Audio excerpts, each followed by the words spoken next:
morning to everybody. How are you? How are you doing? How was work? How's your family? Everything okay? We bless God for another week.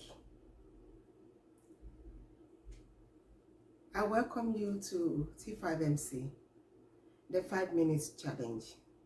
This is where we pray for our nations. Let me start with a Bible passage. Revelation chapter 5 verse 10. It says, "And has made us kings and priests, and we shall reign on earth." Kings and priests, what do? They make decrees. They pass laws. And it is law. Once they make decrees, it's a law. So the Bible calls us kings and priests. It means that we have been given the power and authority to decide on events.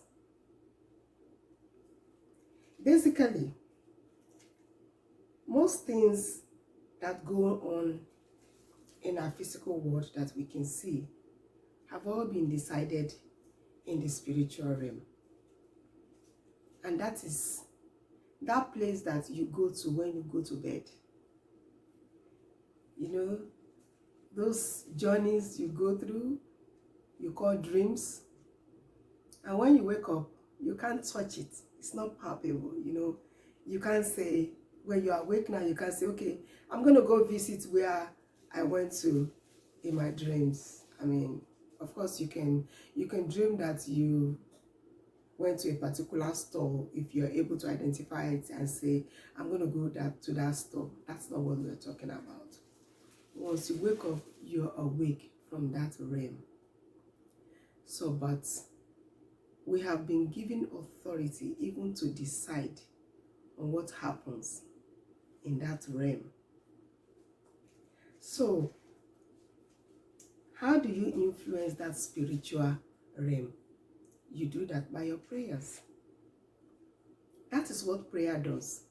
Prayer it's not for you and I seeing each other. Prayer is to determine what is going to happen when you and I meet. You can decide that by your prayer, actually.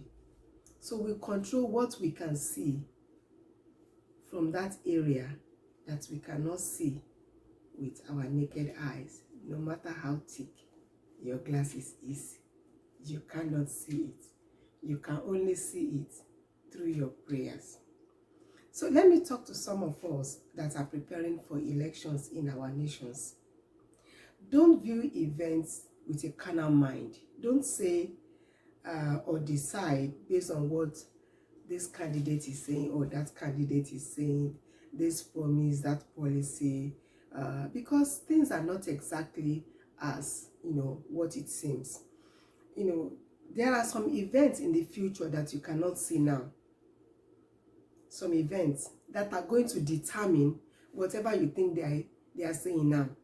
There are some events in the future, you can't see it, they can't see it, but it's going to be a determinant. It might throw it off negatively or positively, whatever it is that they are promising you right now. That's why we cannot be carnal in making decisions. Like we say, from where I come from, there is more numbers after the number 6. When you say, what comes after 6? Very fast, you're going to say 7, of course. But you see, there is 7, there is 8, there is 9, there is 1 million, there is 1 billion after the number 6. We are so narrow-minded in our thinking, more often than not. So that is why you cannot just decide, with a carnal mind. That's why the God factor comes in. The God factor makes that God knows the end from the beginning. He knows what is going to happen. As you are listening to this, you don't even know what is going to happen in the next 1 hour. In the next 5 minutes, actually, you don't know. And that's where the God factor comes in. He knows the end from the beginning. And that's why we must always put everything in his hand. So if your country is not having election, your country has just had an election, it's about to make a decision, it's in the process of making this, it still applies to you. We are still talking about the same thing. Don't follow carnally. Don't make decision carnally. You gotta pray about these things.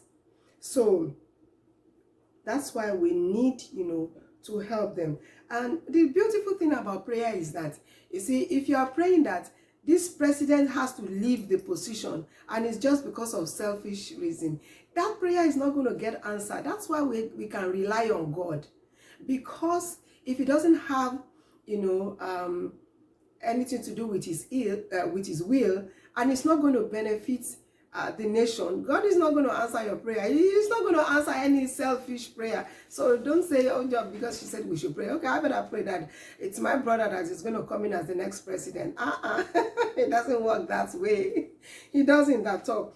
So let's do less of criticizing or condemning this time around, and rather, put it into prayer and ask God to help us, to make the right decisions. It's like, football fans or soccer fans, as as it's may apply to your nation. It's so good to criticize. Oh, why didn't you pass to the left? Look at it. Look at the way he just kicked that ball.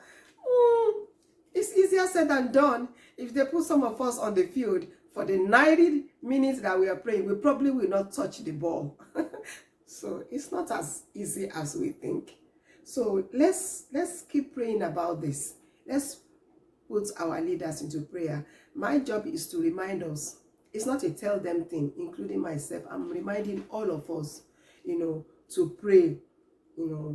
Your nation might be at a crossroad now, deciding what are we going to do. Them, your decision, your nation might be between the Red Sea and the devil.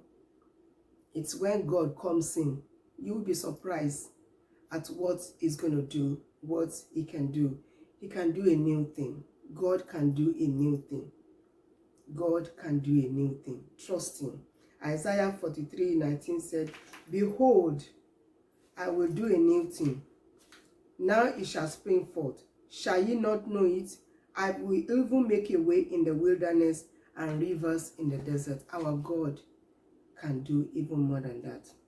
And so for 5 minutes, anytime, anywhere, every day, stand in the gap and pray for your nation, whatever it is that is needed right now. Talk to God about it, and God will help us. Don't forget to invite somebody else to join in the prayer. Do have a wonderful week, and may the blessings of the Lord go with you.